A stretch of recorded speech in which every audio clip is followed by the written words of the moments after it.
Evet, bu şualar mecmuası ikinci kısım bunlar Osmanlıca. Hüseyin abinin hattıyla yazılmış şualar. Bu lemalar mecmuası yine Hüseyin abinin hattıyla yazılmış olan Osmanlıca. Eski tarihi şeyler bunlar. Bu da sözler mecmuası.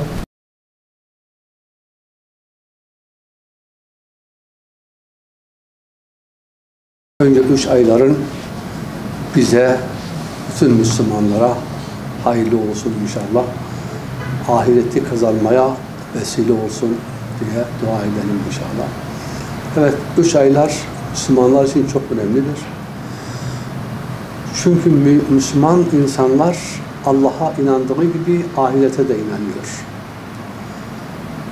İnandıkları yere de gideceklerini biliyorlar. Çok inanıyorlar.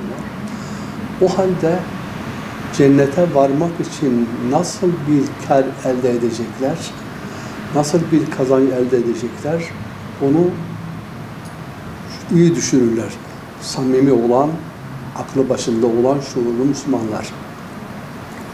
Allah da Celle Celaluhu kullarının, mümin olan kullarının cennete gitmeleri için sonsuz rahmetiyle her türlü fırsatı bunların önüne seriyor. Zaman itibariyle mesela her haftada cuma günlerin içerisindeki olan icabeti dua denilen bir saati, duanın kabul olduğu saati, Arefe gününü, kandil günlerini, bilhassa Kadir gecesini, bunları birer fırsat olarak kullarına sunmuştur. Adeta birer fuar, birer uhrevi pazar hükmünde onların önüne sermiştir. Şimdi bu kadar fırsatlı bir tarzı olan, çok fırsatı değerlendirmemek hakikaten Müslümanlara yakışmaz. Yani Allah'a ve ahiret gününe iman eden kimselerin önlerine gelen, ellerinin altına gelmiş olan fırsatları kaçırmaları hiç doğru değildir. Bu 3 aylar bir ahiret mevsimidir. Ahiretle ilgili açılmış birer pazar, birer fuar gibidir.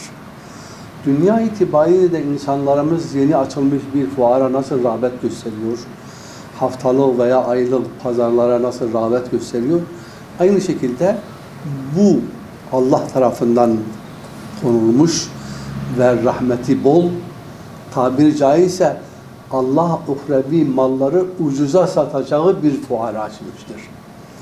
Herhalde ahirete müşteri olan, cennete müşteri olan bir insanın orayı kazanmak için elinden geldikçe buna rağbet gösterecektir.